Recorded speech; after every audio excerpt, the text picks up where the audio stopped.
On Israel. Tonight, we're getting into a subject on the history and maybe even digging into a little bit of descendancy of a particular branch of people that is called Japheth. My name is Ahman Allah, Yatazar Yah. and we are going to dig into this history lesson tonight. So, as far as first things being first, and things done in a beginning to an end order, let's start with the book of Genesis. Let's get Genesis chapter 9 and verse 27, and however many verses through getting the purpose. It's the book of Genesis, chapter 9, verse 27. God shall enlarge Japheth, and he shall dwell in the tents of Shem, and Canaan shall be his servant. Let's actually go up a couple verses. I think verse 26 or verse 25 about the descendancies from Noah. Okay. Maybe one or two.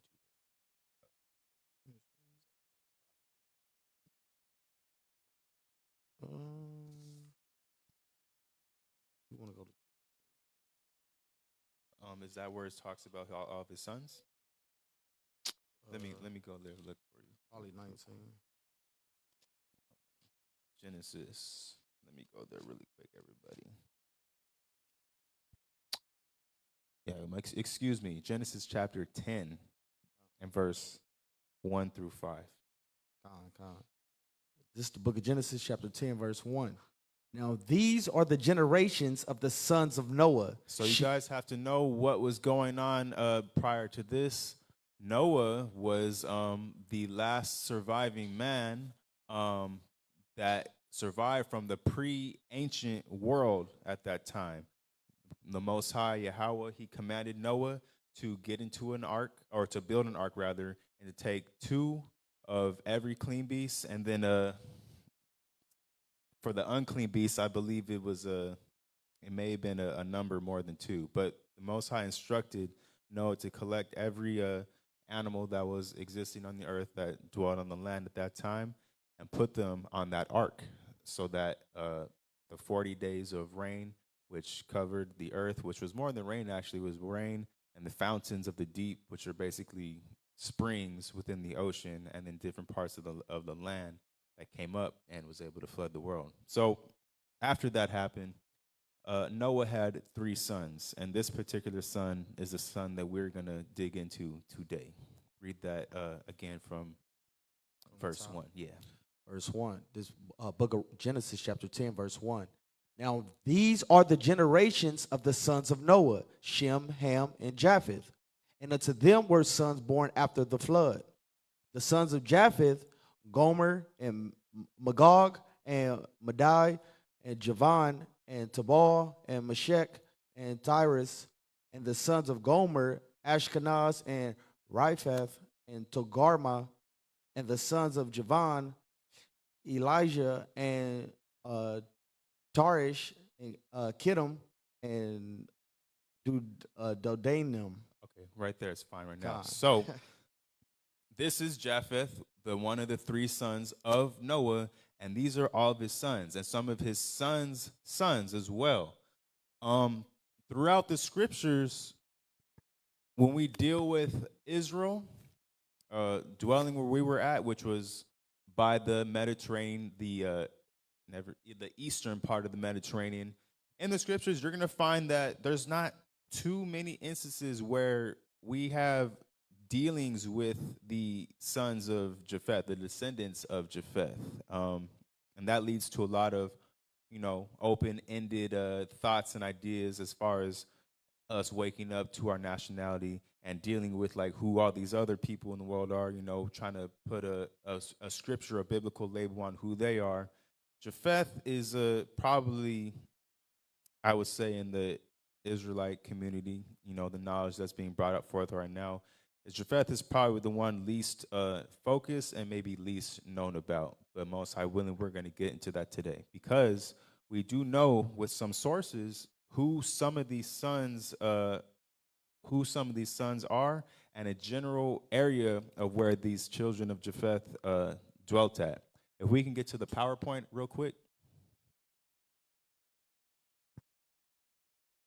That's where it go, Japheth. You want to know how to spell it.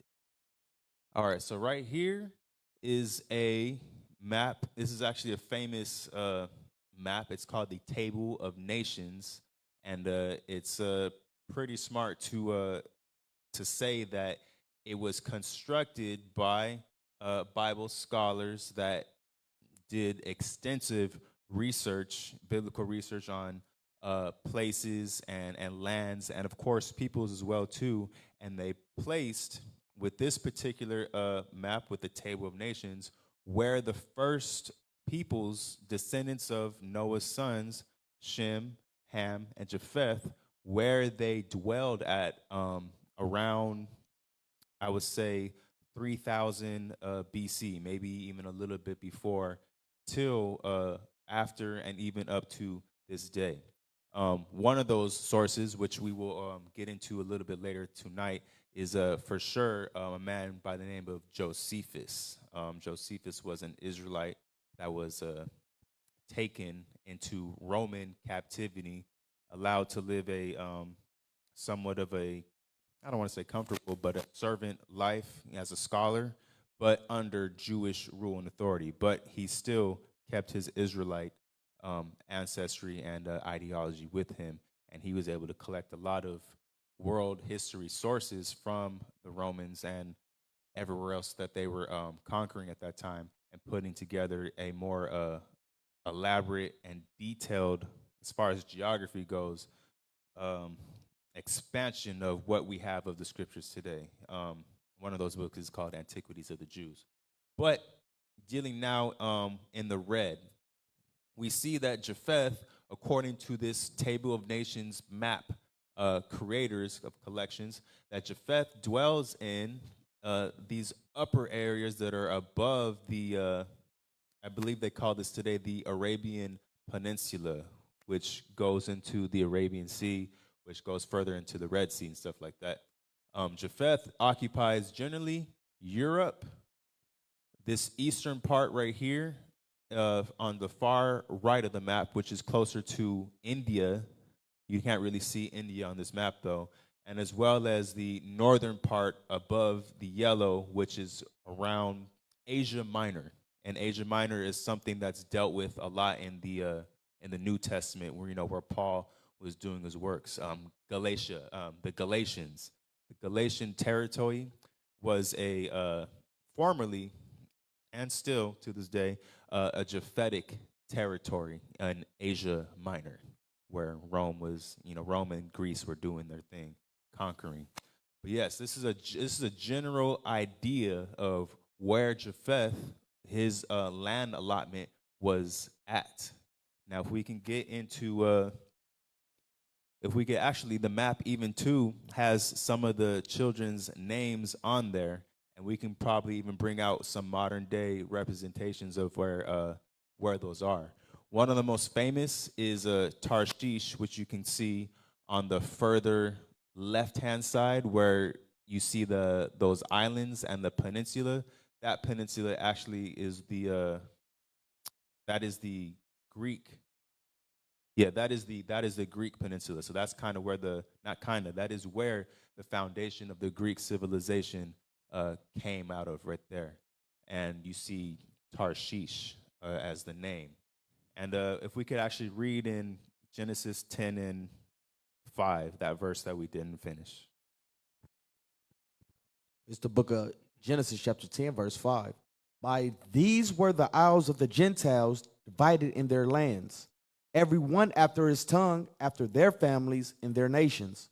So these particular Gentiles, still dealing with this Genesis account of verses 1 through 5, does deal with still Japheth, and it says isles. So part of Japheth, what Japheth is known about primarily, is dwelling in these island areas, particularly with Tarshish. Tarshish is mentioned a couple times through the scriptures, dealing with Solomon and his trade with not only some of the African nations, but Tarshish as well too, which was Japhetic. So that's one other instance briefly noted in the scriptures of Israel dealing with Japheth on a more diplomatic diplomatic term.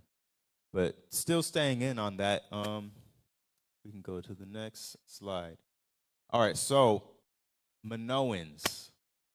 Japheth, as far as his descendants back in around 3000 BC to about 1500 DC, there's a couple of civilizations that are known in those islands, Crete in particular. You can't really see on this map right here where Crete is, but if we had a closer zoom on more of the Mediterranean Sea and that other peninsula that's on the western side of this peninsula, that's more so known as the Roman, where the Romans in after Christ's death happened. That's where they were pretty much where the Romans were at, which is a collection of Japhetic tribes as well too, and that's also again too where one of these pre-Aegean civilizations, the Minoan people, they were known for. So you can kind of see this is this fresco, which is a painting. This was taken from the island of Crete, from the city at that time that was called Knossos. So keep in mind too, and the other slide is going to explain it. This is more so a recreation of what was left over from that ancient civilization known as the Minoans. And as well as too, it wasn't just Minoan. There wasn't just the Minoan civilization. There was another civilization called the Cyclades, and also Mycenaean Greeks, which was pretty much the foundation of where Greek culture started to come up from. Minoan is more so the oldest, and then it moved into the Cyclades, and the Mycenaean. When the Minoan civilization, I believe there was a volcano that destroyed the people and destroyed everything that was over there. The Mycenaeans, which was just the leftover Japhetic tribes, they took up from the Minoan customs and beliefs, and then created the Mycenaean Greek, gods and customs and culture that eventually flourished and grew up to be what we know as Greek culture as far as studying antiquity. But antiquity goes further back than that. So this is a fresco, a painting, one of a couple that's from this time period, and you can see by the features and just using some reason as well too. Everybody that was created from Noah were brown skinned people, dark skinned people, depending on the shade, from a darker shade of brown to a lighter shade of brown. Ham was known to be of the dark races.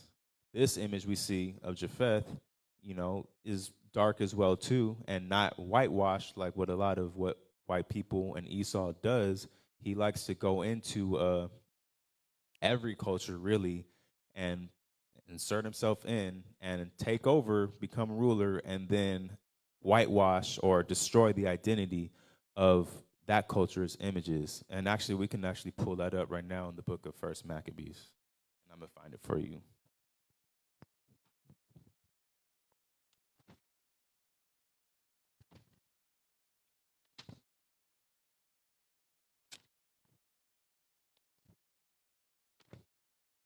And if I can't find it for you quickly enough, I will definitely. There we go.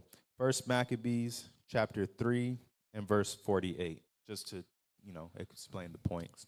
The book of First Maccabees, chapter 3, verse 48. And it reads, and laid open the book of the law, wherein the heathen had sought to paint the likeness of their images. So that's what you call, iconoclasm. Israel was not the only victim, although infamously the most, I would say infamously the most famous victim of that. But Esau had been doing that to a lot of people's cultures, putting his image, which is his lack of melanin, his paleness, his redness, with other people's. But as you can see with this Minoan fresco, that's not necessarily the case. But I do want to bring this up. As far as Minoan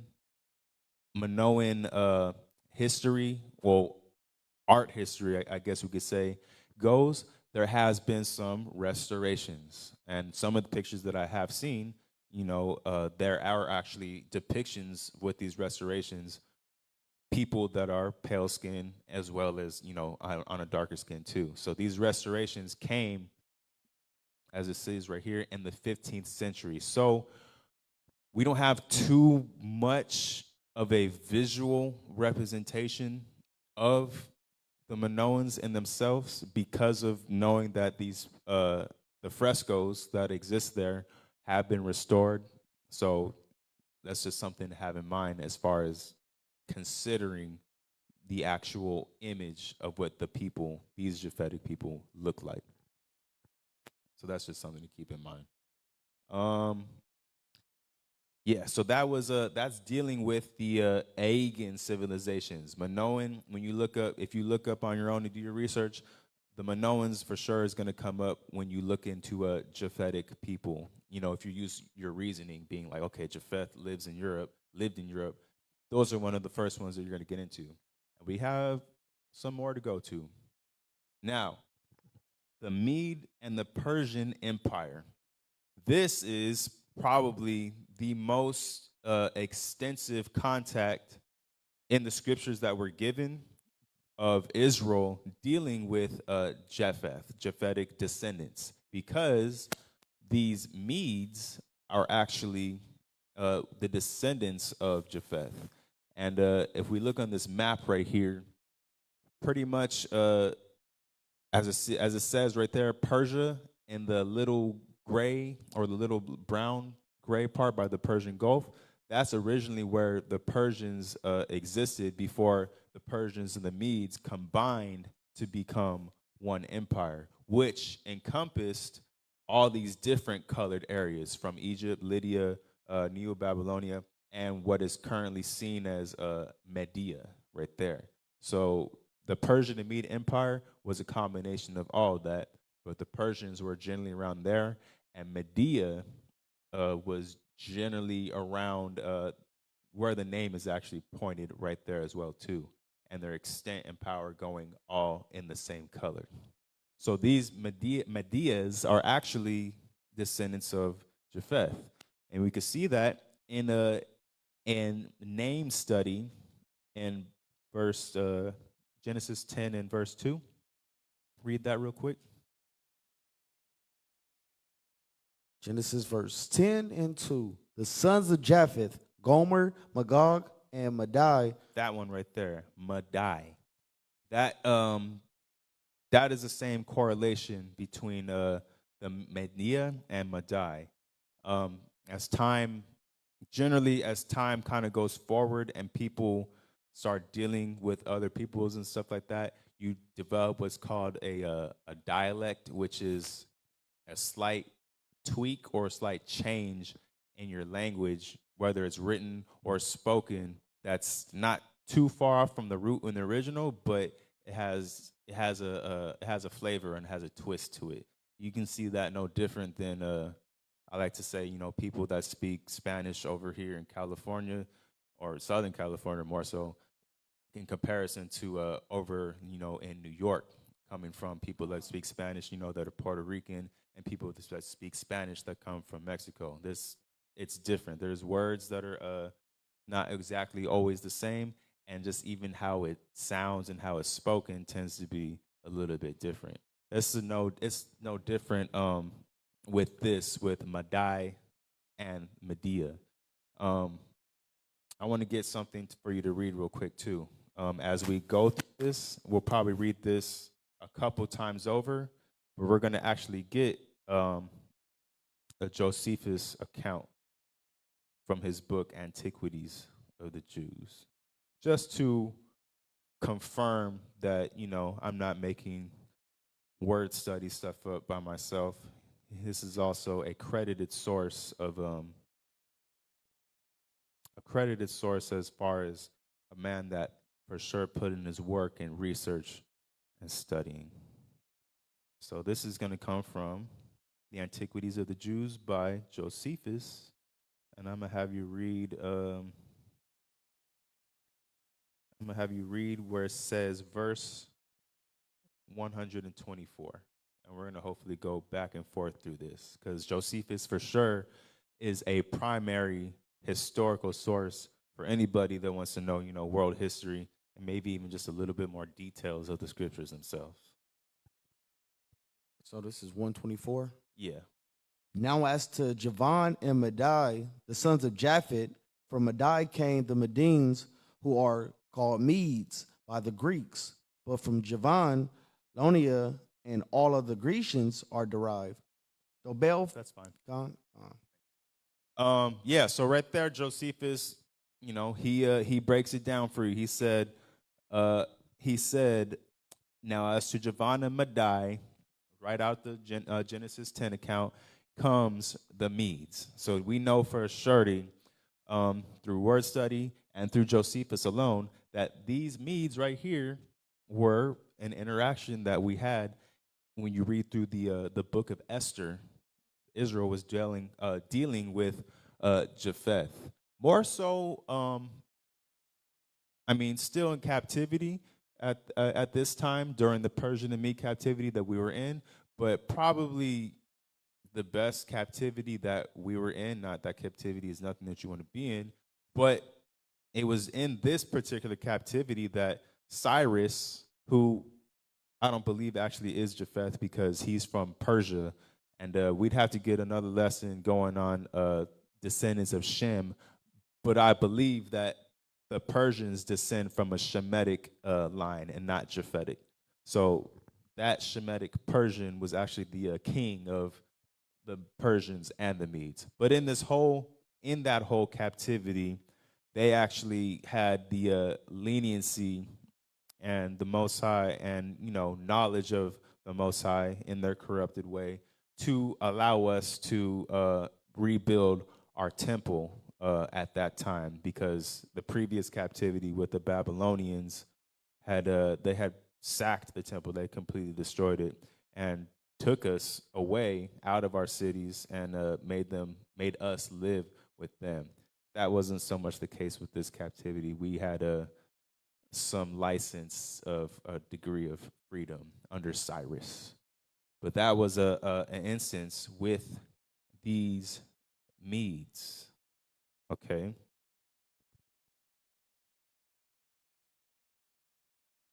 All right, Etruscans. Now, we don't have another map. Okay, I'm gonna probably go back and forth between this map and that map. But going further into another place, the Etruscans. These were pre-Roman peoples. So this dealt with the Roman Peninsula, which was can't see it on that map. The Roman Peninsula was this one right here. That's the area where it says Tarshish and that peninsula and those islands that are around it. That was right there. Yeah, they don't see me pointing, but hopefully anyone that hears my voice, that yes, thank you. The top left, where you see that peninsula and those islands, that is, if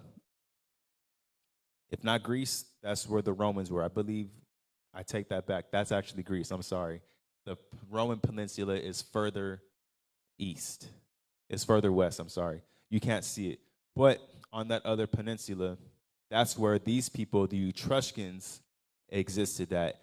Amongst others, it was the Etruscans, and then another known tribe was the Latins. And, that's where the Latin language kind of descends from. But these Etruscans, you can see, this is from a tome of the Augurs. You can see this is another fresco-like painting. These Etruscan people are brown skinned as well, too. So another thing that's just to consider bringing these images to light, you have a lot of white people, Caucasians, that claim to be, we call them Europeans. But when you know the scriptures, you know the history, and you know that they're Esau, they're actually not the original Europeans. These people were the original Europeans, the original uh, indigenous people that were entrusted this land because of how the Most High divided the nations. Esau, has just been dwelling there uh, so long as we know history up to, Christ. If you don't know history any time before that, you would believe that white people are the indigenous and original European people, but that is not so. This is more so an original European than any white person. These are Etruscans, and as well as the Latins, the progenitors of the Romans. Because what was going on was on that particular peninsula, you had different tribal societies that eventually came together and made city states, cities, city states, and then eventually the Roman Republic, which you read about in the book of Maccabees. And then from the Roman Republic, because Rome was gaining so much power and eventually took over the Greek Empire, they had won. The Romans eventually became from a republic to the Roman Empire that we read about in the New Testament. And with that, you have to understand too that Esau, with Alexander the Great in 333 BC, he had maneuvered his way into Greek society, which was originally Japhetic. We talked about the Mycenaeans. The Mycenaeans were the original pre-Greeks before Esau came in and took over. No different than Haman in the Persian Empire, and allowed himself to give positions of authority and power, and mixing with the Japhetic people in that Greek area, and the same thing with the Roman. So these are your pre-peoples, Etruscans. This is one of them.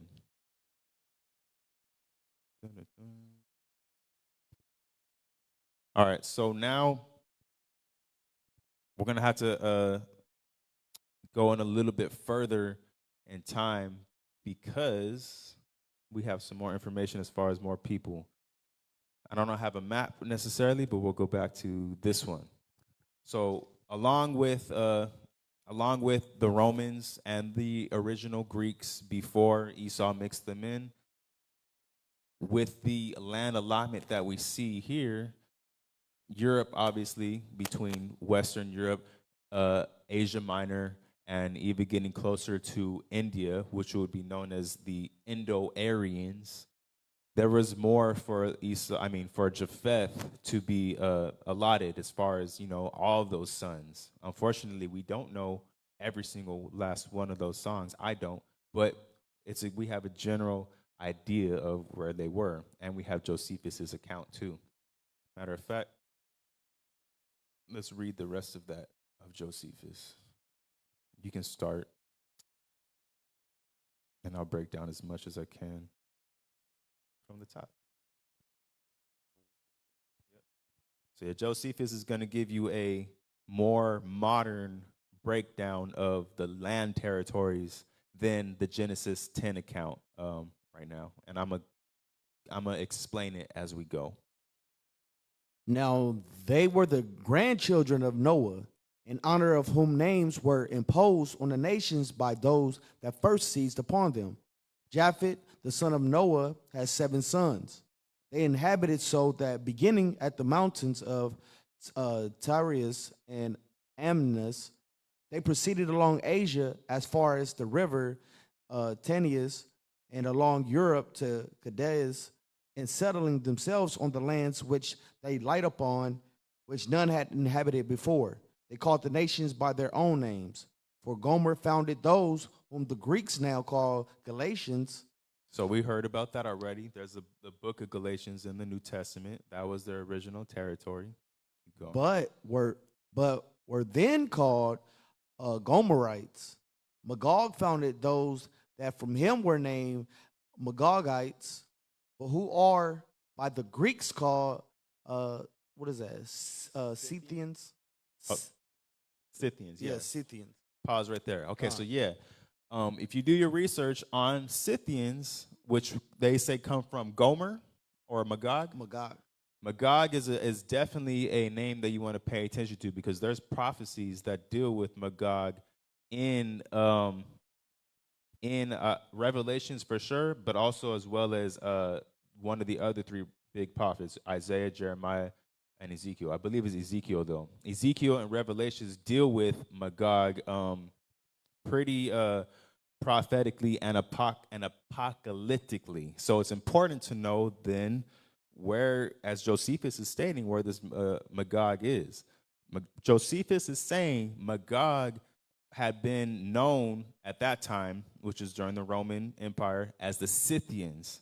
There's information and there's knowledge as far as, where the Scythians are mapped out in modern day maps. You see that in Russia.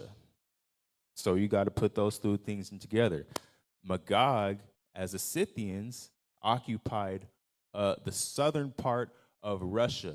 And also, if you know where that state is, the Ukraine. That's where Magog made his descendants to exist at. And that's an important tribe of Japhethites to remember because they're spoken about in, as we're going to get to it later, we'll get some hypotheses in the book of Revelations. But you can continue. You can continue reading. Let me unlock that for you. All right. Now, as to Javan and Madai, the sons of Japheth, from Madai came the Medes, who are called the Medes by the Greeks. But from Javan, Lonia, and all the Grecians are derived. So we definitely covered them already. Thobel founded the Thobelites, who are now called Iberis, and the Masochini were founded by Masak. Now they are the Cappadocians. There is also a mark of their ancient denomination still to be shown, for there is even now among them a city called Masaka, which may inform those that are able to understand that so was the entire nation once called. Cyrus also called those whom he ruled over the Rhetians, but the Greeks changed the name into Tretians. And so many were the countries that had the children of Japheth for their inhabitants. Of the three sons of Gomer, Ashkenaz founded the Ashkenazians. Pause real quick right there. Okay, so that's another thing. If anybody knows about the Ashkenazi, we know as far as just general knowledge that you'll pick up when you're on your discovery of recognizing I'm an Israelite, blacks, Latinos, Native Americans were Israelites. You're going to hear about these particular people, the Ashkenazi Jews, which are actually imposters of our people and our culture and that are really Esau and Edomites. But maybe you're thinking, and this is where you see a lot of misunderstanding with I guess we would like to call them Facebook prophets and keyboard warriors. You see a lot of misunderstanding, especially when you first come into the word, because that's just how Satan works. He's trying to confuse you. You see a lot of misunderstanding with people that don't think that Esau is the white man. And they say, no, look, you see Ashkenazi Jews, Ashkenaz comes from Japheth. So Japheth are these, Ashkenazi Jews that did all these terrible things to black and Hispanics and Native Americans. Well, that's where you would be, you need to do more studying and understanding as far as how Esau was, as far as how Esau was. We kind of already talked about, just with the Greeks and the Romans alone, that Esau maneuvered his way into those territories and began putting himself in positions of power, Alexander the Great, to become the face, essentially, of these particular peoples and kingdoms. He did that with the Greeks. He did that with the Romans as well, too. Now you got to understand and realize when we talk about Ashkenaz, which Josephus just explained, and even Genesis 10 account explains too. That's a descendant of a particular child of Japheth. Esau just took their culture and then took our culture. So he's double mask hiding between two names, an Ashkenazi Jew, a Japhetic Jew that's secretly a white man. That's your devils for you. That's Esau for you. So the real Ashkenazis, as far as their territory and the people that are there, those are descendants of Japheth. And that land territory, if you can't picture that in your head, where in Europe, it's dealing more so with, if you know anything about where the Turks live, the Turkish people, or Armenians, Kazakhstan, that's in that general area. If you have a map that you're maybe looking at with this, or you can picture in your head, the Kazakhstan, Turkish, Armenian, the Kurds, that is the general area of where Ashkenaz is at. So that's the area of Europe that we're dealing with as far as on a modern day tip. And thanks to the research and works of Josephus that we can put even that together. Continue reading.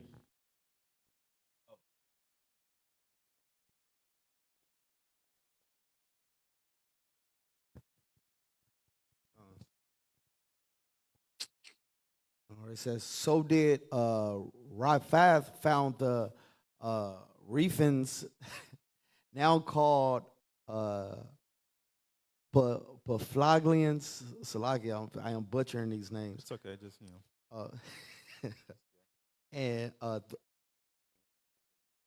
on one second.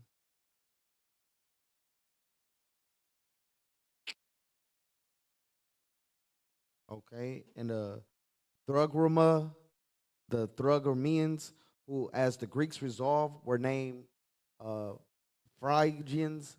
Of the three sons of Javan, also the sons of Japheth, Alyssa gave name to the Elysians, who were his subjects. They are now the Aeolians. What is it? Aeolians. Aeolians. All right, so okay. Tharsus to the Tharsians, for so was Cilicia of old called, the sign of which is this, that the noblest city they have, and a metropolis also, is Tarsus, the tower being by change put for the theta. Sithimus possessed the island Sithemia. It is now called Cyprus, and from that it is that all islands and the greatest part of the sea coast are named Sethim by the Hebrews. In one city, there is the Cyprus that has been able to preserve its denomination. It has been called Citius by those who use the language of the Greeks, and has not, by the use of that dialect, escaped the name of Scythium. And so many nations have the children of grandchildren of Japheth possessed. Now, when I have premised somewhat, which perhaps the Greeks do not know, I will return and explain what I have omitted. For such names are pronounced here after the manner of the Greeks, to please my readers. For our own country language does not so pronounce them, but the names in all cases are of one and the same ending. For the name we have pronounced Noaz is there Noah, and in every case retains the same termination.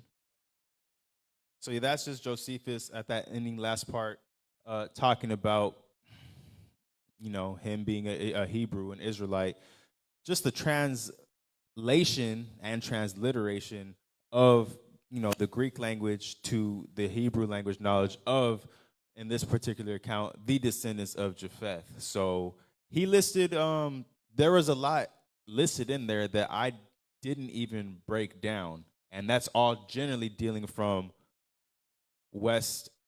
Western Europe to about Asia Minor, not even including where the Medes were. So in between that, that's a lot of space of Japhethites living and dwelling.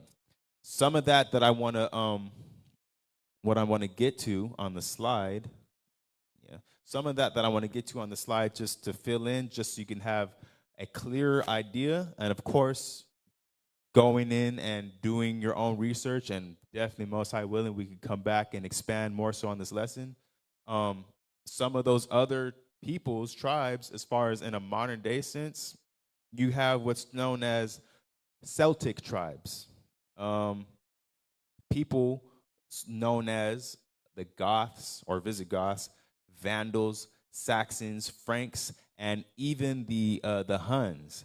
These were tribes that were called by the Roman Empire at that time, before and after it had split into the Byzantine and into the Holy Roman Empire. These were people that were called barbarians, these Goths, Vandals, Saxons, Franks, and Huns. And they were, they were called barbarians because they were obviously not civilized into the Roman Empire custom. They were just kind of on the outskirts doing their own thing until they just came in and invaded Rome and helped put it to its eventual collapse. So these particular people, the Celtic tribes, Germanic tribes, it's very highly feasible and probable that these were, for the most part, Japhetic peoples. And as far as Israel being involved in the mix, I mean, when Esau when Esau had went and invaded and put himself over there, Israel was also being cursed and scattered by the Most High into other places in the earth. So Israel was over there as well. But as we know, that's not Israel's native land, is Europe. Our native land is in that Arabian Peninsula in Israel for sure. So these particular tribes, it's a good, it would be definitely a good hypothesis that these Celtic tribes and these Germanic tribes were actually indigenous Japhetic peoples.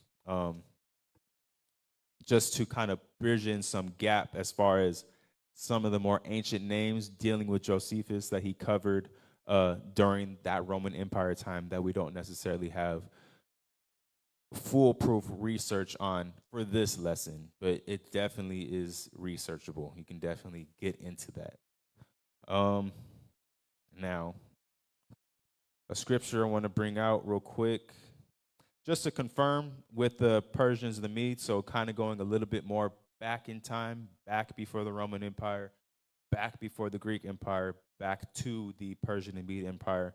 We can get 1 Ezra chapter 3, verse 1 through 2, just to drive the point home as far as dealing with the Medes. Because I did skip that scripture, but I explained it, but I just wanted you guys have that scripture too. It's the book of 1 Esdras, chapter 3, verse 1. Now when Darius reigned, he made a great feast unto all his subjects, and unto all his household, and unto all the princes of Media and Persia, and to all the governors and captains and lieutenants that were under him, from India unto Ethiopia, of 120 provinces. So yeah, all those provinces, that's just dealing with the extent of the empire at that time. Thank you, AV. That's just all that from Medea to those 100 and how many? 100 and how many provinces? 127. That's all of this that's in the shaded area. That's 127 provinces. However, it was divided at that time within this shaded area of Hamitic, Shemitic, and Japhetic territory. So I just wanted to bring that scripture out. Another instance in the scriptures, we get to the book of Judith, chapter 2, verse 25 through 26. This is the book of Judith, chapter 2, verse 25. And he took the borders of Cilicia and killed all that resisted him, and came to the borders of Japheth, which were toward the south over against Arabia. And he compassed also the children of Median and burnt up their tabernacles and spoiled their sheepcotes. So this is dealing with uh when the northern kingdom got ex uh not excluded, excommunicated from the land of Israel. This is during the Assyrians, Ashur, the Assyrians that did that, and it's just a historical account in the scriptures of an Assyrian battle against descendants of Japheth, not necessarily Israel in itself, but through the Holy Spirit of the writer that wrote this book, we know a little bit of world history that was going on that time. So the Assyrians, which existed, which we can see on this map, which is more so the area where it says Neo-Babylonia, that's where the Assyrians were, and they were at that time pre-Persian Empire, going out, making war and conquering, even with the children of Madai and Japheth, that it said it was dwelling near the Arabian Peninsula, which is literally, when we can see on this map, right next to the Persian Gulf, to the left of it. So that's the Arabian Peninsula. So, and it makes sense, being that they would be around there with the prophecy of Japheth dwelling, in the tents of Shem, not necessarily Israel, but just Shem, and how close proximity it is to this Arabian Peninsula that you can barely see. So that's another instance just in scriptures, geographically, of where Japheth is. Um, let's see. Oh, just something to know too. Dealing with the Persian and the Mede Empire, their religion, they practice something called Zoroastrianism. So if you want to, again, do your homework and stuff like that, if you could find out other cultures even further east of Medea, that have these that religious practice in mind, you might be able to pinpoint, as previous scholars in the past have done using critical thinking, where other descendants of Japheth are, just by customs and practices that people practice, which was in the Persian and Mede Empire. They were practicing Zoroastrianism. So that's not anything that we have to do with customs with Israel. It's just some fun facts to run with. Now, um, okay, so let's continue more so with what I was getting at as far as some modern looks, considering the fact too that Esau has mixed his seed with um, all the nations. It would behoove you to know that some of these people are the current residents of these Japhetic territories, where we can see your, as I spoke about earlier, your Iran is a big one. Iran is the direct, on a map. They're the direct descendants, modern day descendants of the Medes. So you can't, as many people would like to think, happened to Japheth. Japheth got ran out from their original lands. But with so many territories of Japheth, it's hard to believe that even some of them didn't stay, native to their homeland. So dealing with Iran and Iraq, a lot of people like to say that, people that are Iraqi or Iranian are Arabic or Middle Eastern. I mean, granted, with people's migrations and moving around, you probably do have some descendants of Ishmael living there. But at the same time, Iran, as far as its territory, is the direct modern day Median area, and these are their people. We're going to get into just what the people of Iran, the Kurds, the Armenians, the Turks, the Khazars, the Slavs, the Kazakhstanians, and the Ashkenazis. There's just a couple slides of what they look like. They look like these people, as you can see today. And I'll go back to some of the previous slides as far as the art. They kind of match up. So these people right here as well. Turks, Kurds, uh, Slavs, Khazars. This is this is what they look like for the most part today. Um, Going back to, again, what they look like in antiquity, which was, before Christ or just about the time of Christ. This, and again, with the Minoans, this. So, and we see people, looking like this, relatively similar. Yep, they still have some degree of melanin to them, whether they were mixed, which is more than likely, with Esau or not, just having various shades of brown. This is what your modern day people in these Japhetic areas look like, those two. Um, Something else, too, to bring out, okay, the importance. Some of the importance dealing with Japheth. I want to probably more so bring out just the book of Revelations, chapter 20, verse 7 through 8. Just to drive the point of why it's important to even have a lesson like this being dug into, because as far as Bible watchers, people that are trying to see the signs of the times for what they are, this is a sign, and Yahushua did say to look for these things. You're not going to know the hour and the day that he comes back, but you're going to have an idea of, where you're at dealing with prophecy. There is a prophecy dealing with this that involves a descendant of Japheth. So Revelations 20, verse 7 through 8. Verse 7.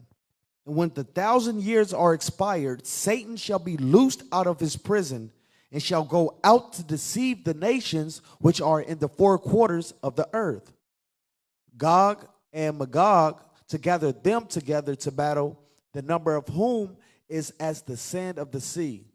And you going? That's all of 8. Oh, that's fine. So I'm not gonna break down that prophecy for you. I just wanted to put the point that knowing where these people ideally are, and we did explain already as far as Josephus' account that Gog, Magog occupied that Scythian area, which is known today as southern Russia and the Ukraine. So you have a visual, a geographical visual of where those people are that's talked about in Revelations. Who would they be today? I mean, uh, putting it frankly, that's the area of Russia. Now, who's all living in Russia today, including Esau? We have to get a little more extensive into that, but we definitely have a sense of direction to see.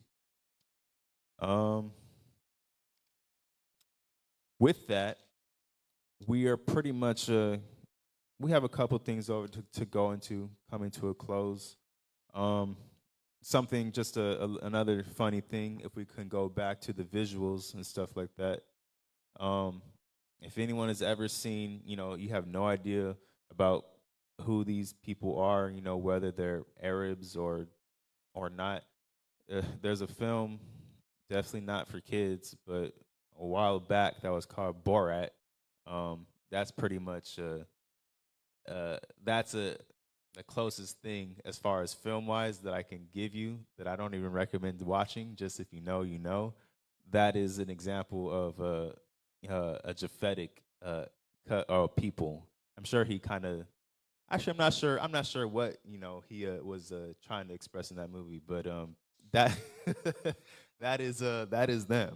Borat is Japheth for sure, and they even look like some of the people in Borat as well too. Um, okay, so yes, questions to ask. Questions to ask yourself that are a little bit just open in, that I want to have you to critically think. Where did the pre-Chinese states and empires come from? I'm doing more research on that myself, but it's something to think about because during the Persian and Mede Empire, there was trade going on at that time with peoples that were already, you know, developing in China, like way further east at that time. So people were already over there. And I know we like to say, as far as modern day, that the Chinese and the Japanese, that's Moab and Ammon. But even before that, there were a people which I personally, with my research, don't know where they descend from with Moab and Ammon during the time of the Persian and Mede Empire.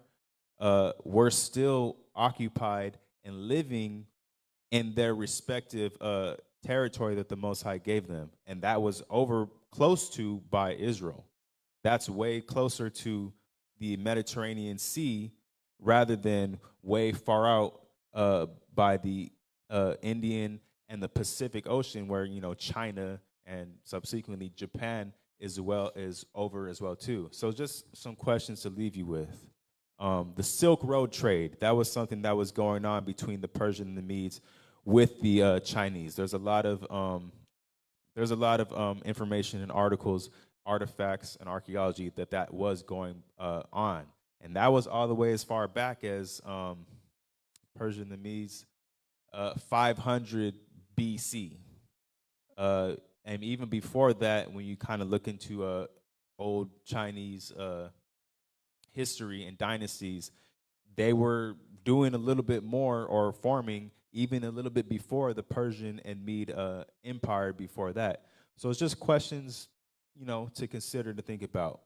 Are the Chinese or native original Chinese, are they Japhetic? Are they Shemitic? More research has to get uh, done with that. So I just wanted to leave that as an open-ended question. A second question. Why do some claim Pacific Islanders are or as Japhetic? So that's something that is in my walk in this truth and just stuff that I've researched, that I've heard thrown out, that people in the Pacific Islanders, Tonga, Samoa, Hawaii, the Solomon Islands, all those over there that are below the Philippines, a lot of people like to say that those are Japhetic people because of particularly the Genesis 10 account of when it says, describing Japheth, by these were the isles of the Gentiles divided in their lands, and such more. So that word isle, H339, it does mean a coast dweller, an island dweller, if be, which is what you see uh, the Cretes, the Cretians, the Minoans, even as well too. They were the Minoans, particular. They were island dwellers.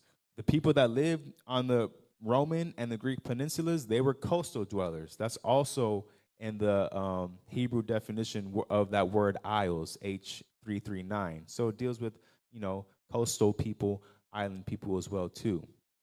So open-ended questions still. Some people say that when Esau came in to that land territory that of Europe and those islands, that he pushed all the original Japhetic people out, and they went into the other islands, which were in the Pacific Ocean. Okay, that's an idea put out there. But as we kind of even went through the lesson, Japheth is a very large people with a very large land inheritance. So I leave the question too: is it really feasible to think that they went all the way from the islands of East West Europe just to go to other islands that are in the Pacific? Now, granted, if that's your nature, it does make sense. But there were other places as well too where descendants of Japheth could have also lived, if Esau truly just drove them out of their original lands to do so. So that's an open-ended question, since that thought is definitely out there um, with Pacific Islanders and descendants of Japheth. Um,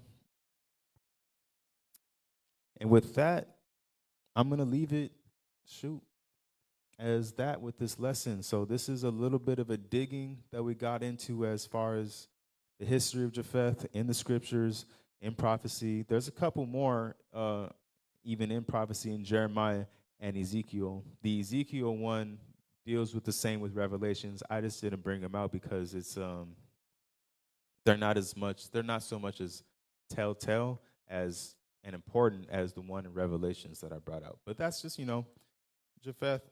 I mean, they're not Israel, but it's lessons like this. It's just good to know about who we're dealing with in this earth that we're living with. And when you're looking for the signs of the times, the more you know is better. And with that, say shalom. Shalom.